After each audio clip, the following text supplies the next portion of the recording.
Hey everyone, welcome back to Nuppy Studio, and welcome back to another review of Cobra Kai Season 4. I'm going to be talking about Episode 2, titled First Learn Stand. And there's a lot to pack into this episode. It was pretty, there was like 3 different stories going on, and I personally like that. I definitely think this was better than the premiere. I like how this time around we're getting into the storytelling is a lot better than last season, because last season it took half a season for the aftermath of last season, of season 2, which was fine. It wasted a lot of the time that we could have used for other things.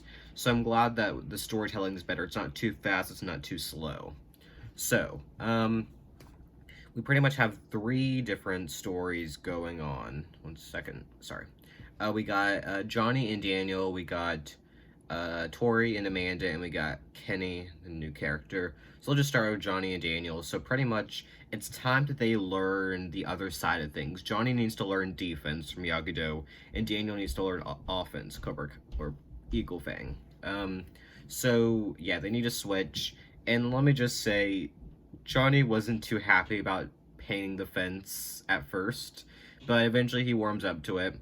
And Daniel was pretty scared of the everything that Johnny had him do. But by the end, they're able to work things out, and they go to a hockey game. And then Johnny gets Daniel into a fight with some of the hockey players on purpose. And the good news is that Daniel was able to show his karate skills and knock these people out. However, it was still kind of a weak fight compared to the other ones we've seen in the season, to be honest. But I am glad we can still see Daniel have his occasional fighting moment, although I still think all the other adults, he's the weakest adult by far on there. No offense, just Johnny, Kreese, and Silver are definitely higher than him. But yeah, I like Johnny and Daniel teaming up. I think they're a good duo, and I'm glad it's time for them to learn the opposite, because you need a good balance. If these two are going to work together, you need to have them try the other thing. Because, from the very beginning, we've seen that Miyagi-Do is about defense, and Cobra Kai or Eagle Fang is a lot about fighting towards a goal. And I guess both of them are kind of that way too, but especially Eagle Fang is very much just more intense. And Johnny and Daniel just have different teaching styles that way, and they need to learn the other, and the kids are going to have to learn the other too, and that's what next episode's more about. Okay, I do have a note that Sam and Miguel are in this episode at all, I don't think. And I will say, I'm surprised they didn't show them more this season. I definitely feel like there's a lack of their relationship. It was kind of hard for me to root for them by the end.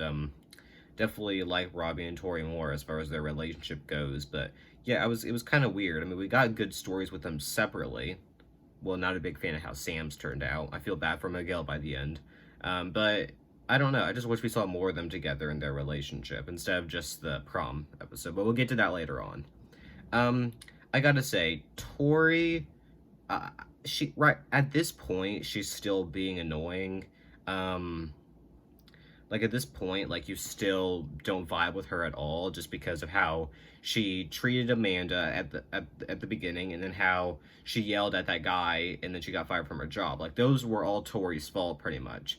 I'll talk about Amanda in a second and her role she has to play in this. And then when Tori goes up, well, no, when Tori fights Robbie, like without like any purpose or anything at the dojo, that was her fault too. She initiated that, and it wasn't right for her to do that. And then when she brought the groceries that Amanda bought for her to the auto place, and then like threw them at her, that wasn't right either. So pretty much everything Tori was doing this episode was her fault. However, it's different this time. One, she's not doing it as Sam, and two, you actually start to think of her as a human, which I feel like the previous seasons, because of how outrageous she's acted towards Sam and tried to kill her multiple times, she's just you just don't see her as a human as much. The only time was when she was really around Miguel, but last season and the end of season 2 was definitely very villain Tori, and I'm glad that this episode started to show that Tori does have her own issues, and you do feel bad for her.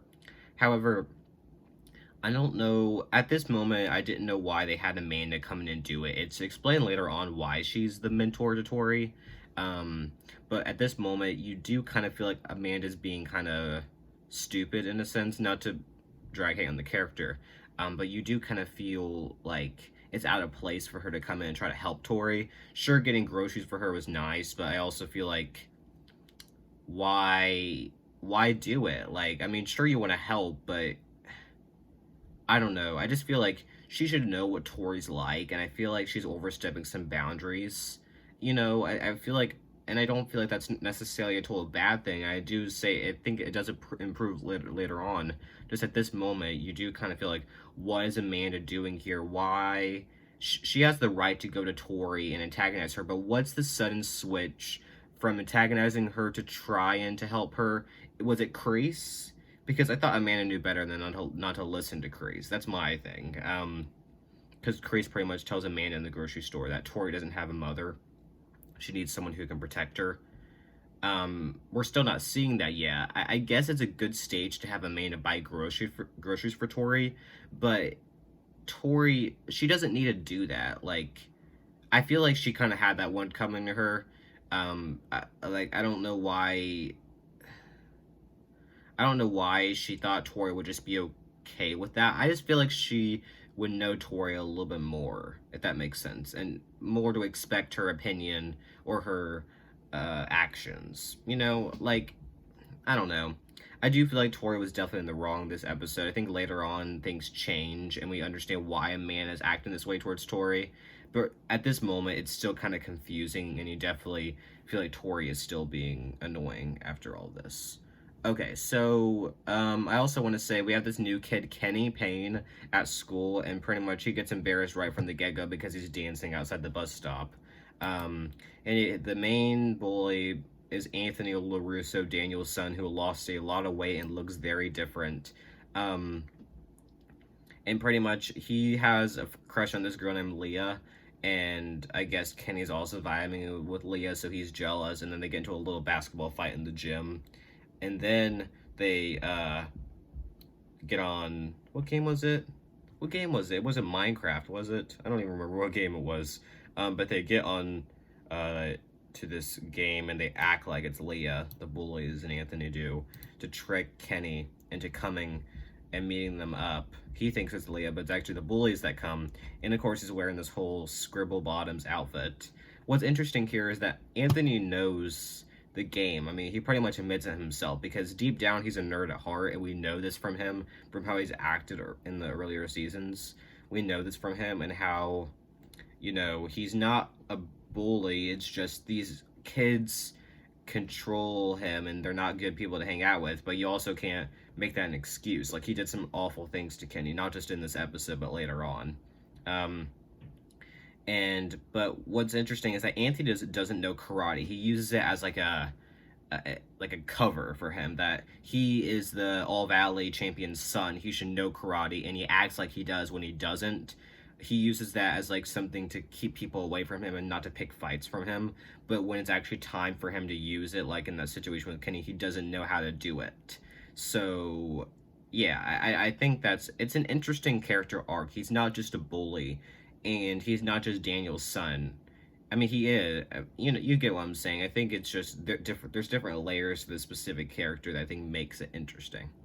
So yeah, this Kenny kid, keeps getting bullied at school. People are watching him in the hallway, and then here's what's interesting is that, remember Sean from last season, the one who was really rude to Robbie in prison, the black guy? Turns out he is Kenny's older brother. Very shocking. It doesn't surprise me though, and he is going to get him like affiliated with Robbie, or like connected with Robbie to try to teach him how to fight back from these bullies. So it was a very interesting cliffhanger. I've seen theories about this online. It definitely makes sense. Well, I think it just sets up a really interesting storyline for Kenny later on, because you do really feel bad for him this episode. But yeah, overall, this episode definitely better than the premiere. I like the 3 story lines going on. It was overall a solid episode. Definitely built up things for later on in the season. So I'm gonna get off of here, but I'll be back soon with more Cobra Kai reviews to come. So thanks everyone for watching my studio. Like, comment, subscribe, and bye everyone.